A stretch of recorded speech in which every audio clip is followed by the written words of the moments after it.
جانشین شیخ القرآن اور دارالعلوم تعلیم القرآن راولپنڈی کے محتمم مولانا اشرف علی بقضاء الہی انتقال کر گئے ہیں۔ ان کی وفات کی خبر سے دینی و علمی حلقوں میں گہرے رنج و غم کی فضا قائم ہو گئی ہے۔ موصولہ اطلاعات کے مطابق مرحوم کی نماز جنازہ کل بروز جمعہ سپہر 3 بجے لیاقت باغ راولپنڈی میں ادا کی جائے گی، جس میں مختلف سماجی، مذہبی اور سیاسی شخصیات کی شرکت متوقع ہے۔ دریں اثنا جمعیت علماء اسلام کے سربراہ مولانا فضل الرحمان نے مولانا اشرف علی کے انتقال پر گہرے رنج و غم کا اظہار کرتے ہوئے کہا ہے کہ ان کی وفات کی خبر نہایت افسوسناک ہے۔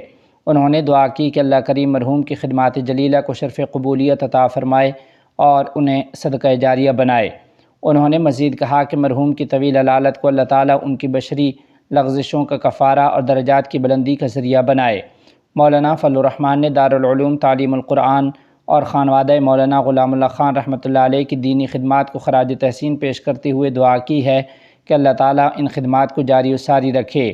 انہوں نے مرحوم کے اہل خانہ، متعلقین، تلامذہ اور منتسبین سے دلی تعزیت کا اظہار کرتے ہوئے لواحقین کے لیے صبر جمیل کی دعا کی ہے۔